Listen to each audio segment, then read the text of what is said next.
এই মুহূৰ্তত অন্য এটা খবৰ লৈ আহিছো বিশাল বিশাল বিশাল মুঠতে চাৰিওফালে এতিয়া বিশালক লৈ প্ৰচাৰ বিশালৰ বাবে এইবাৰ পদপথৰ ভিক্ষাৰী হ'ব লগা হ'ল একাংশ সুপাৰী ব্যৱসায় কিন্তু এইবাৰ সেইজন বিশাল ফুকন নহয়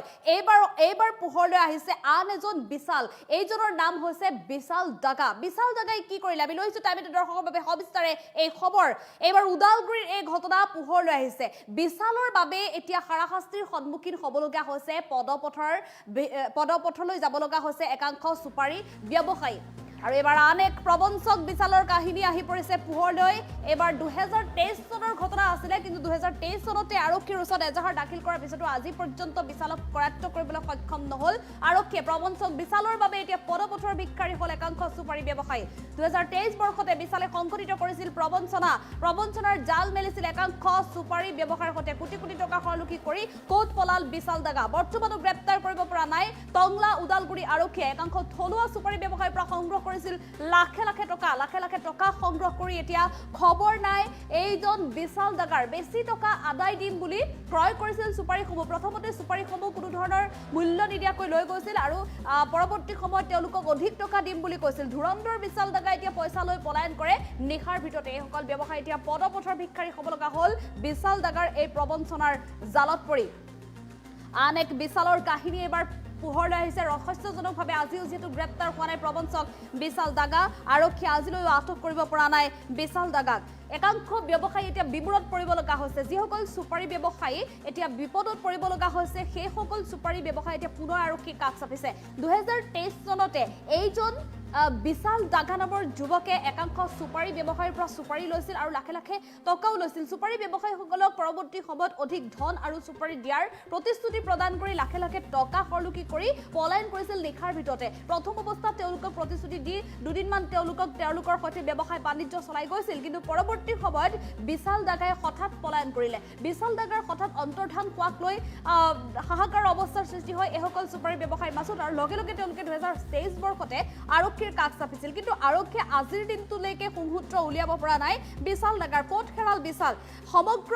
ৰাজ্যত এতিয়া ট্ৰেডিং চক্ৰৰ সৈতে জড়িত অবৈধ ট্ৰেডিঙত জড়িত বিশাল ফুকনৰ নাম চৰ্চালৈ আহি পৰিছে বিশাল ফুকনক লৈ সমগ্ৰ ৰাজ্যত চৰ্চা চলি থকাৰ সময়তে আন এক বিশালৰ এতিয়া বিশাল প্ৰচাৰ দেখিবলৈ পোৱা গৈছে কিয়নো উদালগুৰি টংলাত এইজন বিশাল দাগাই টকা সৰলুকি কৰি কোটি কোটি টকা সৰলুকি কৰি পলাল কোট অন্তৰ্ধান হ'ল কোনো সূত্ৰ নাই এইজন বিশাল দাগাৰ আন এক প্ৰবঞ্চক বিশালৰ কাহিনী এতিয়া পোহৰলৈ আহিছে এবাৰ টংলা উদালগুৰি ঘটনা ইয়াত টংলা উদালগুৰি আৰক্ষীয়ে 2023 বৰ্ষতে সুপাৰী ব্যৱসায়ী ৰুজু কৰা গোচৰৰ ভিত্তিত আজিলৈকে প্ৰবঞ্চক বিশাল দাগাক উলিয়াই দিবলৈ সক্ষম নহল প্ৰবঞ্চক বিশালৰ বাবে এতিয়া পদপথলৈ ওলাই আহিব লগা হৈছে সেইসকল সুপাৰী ব্যৱসায়ী 2023 বৰ্ষতে বিশালে সংঘটিত কৰিছিল এই প্ৰবঞ্চনা এক বৃহৎ প্ৰবঞ্চনাৰ জাল মেলিছিল সুপাৰী ব্যৱসায়ীৰ মাজত লাখে লাখে টকা একোজনকৈ সুপাৰী ব্যৱসায়ীৰ পৰা লুটিছিল লাখে লাখে টকা বৰ্তমানলৈকে কিন্তু গ্ৰেপ্তাৰ কৰিব পৰা নাই আৰক্ষীয়ে টংলা উদালগুৰি আৰক্ষীয়ে একাংশ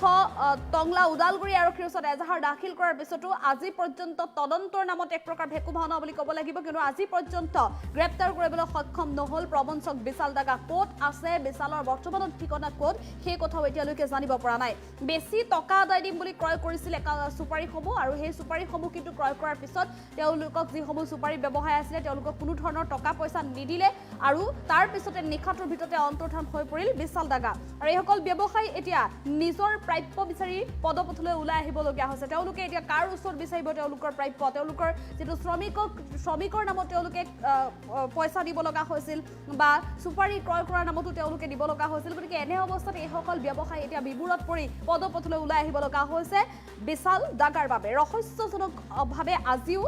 অন্তৰ্ধান হৈ থকা বিশাল দাগাক গ্ৰেপ্তাৰ কৰিব পৰা নাই টংলা উদালগুৰি আৰক্ষীয়ে ইয়াৰ কাৰণ কি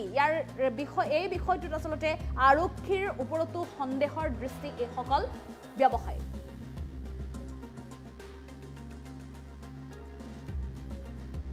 আমি ক'বলৈ ভাষা পোৱা নাই আজি এবছৰ পাৰ হোৱাৰ উপক্ৰম যোৱা 2023 চনৰ জুলাই মাহৰ পৰা অক্টোবৰ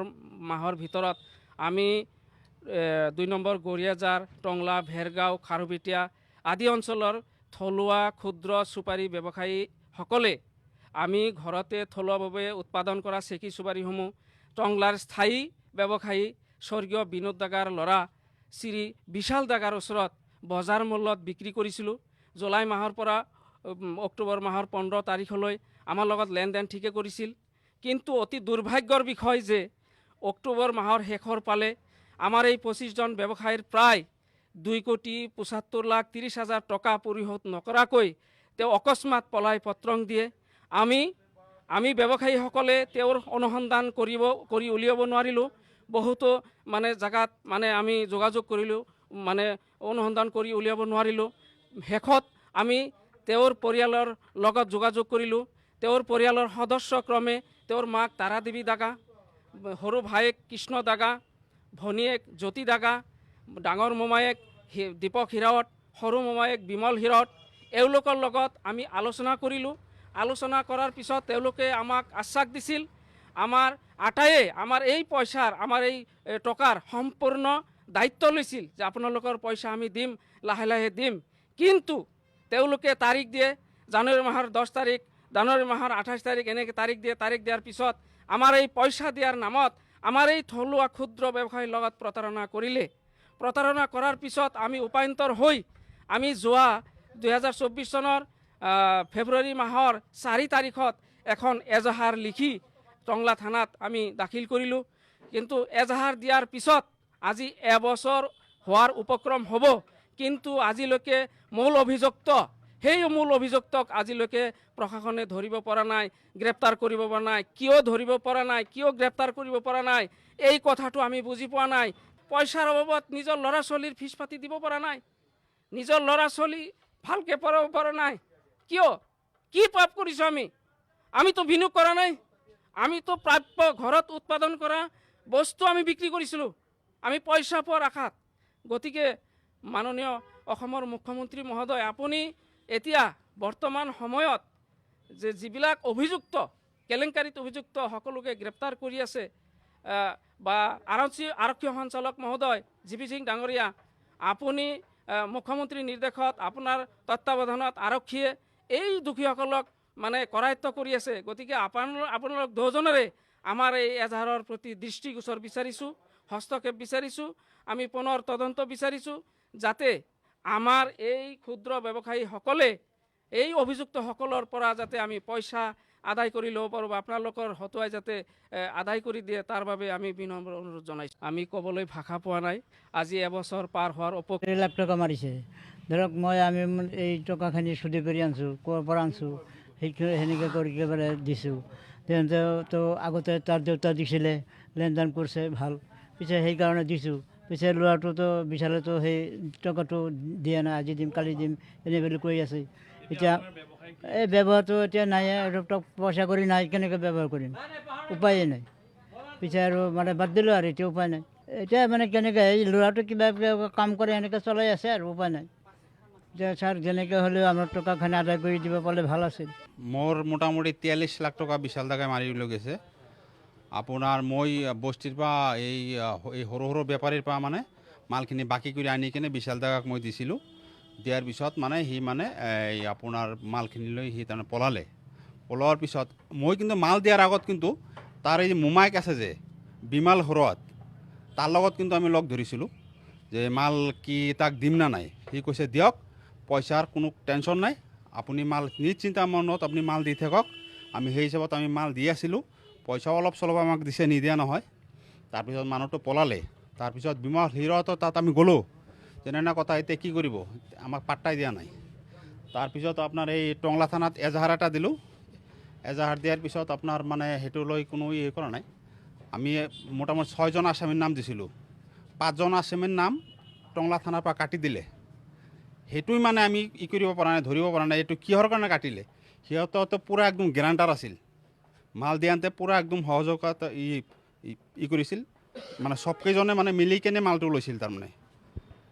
এতিয়া আমি এইটোৱে গম পাইছোঁ যে এই পইচাখিনি ইনভেষ্ট কৰিছে আপোনাৰ এই খাৰপুটীয়া এই বিশাল ডেকাৰ এই যে মোমাকৰ তাত চবখিনি পইচা আপোনাৰ ইনভেষ্ট কৰিছে, ষ্টক মালৰ কাম কৰিছে।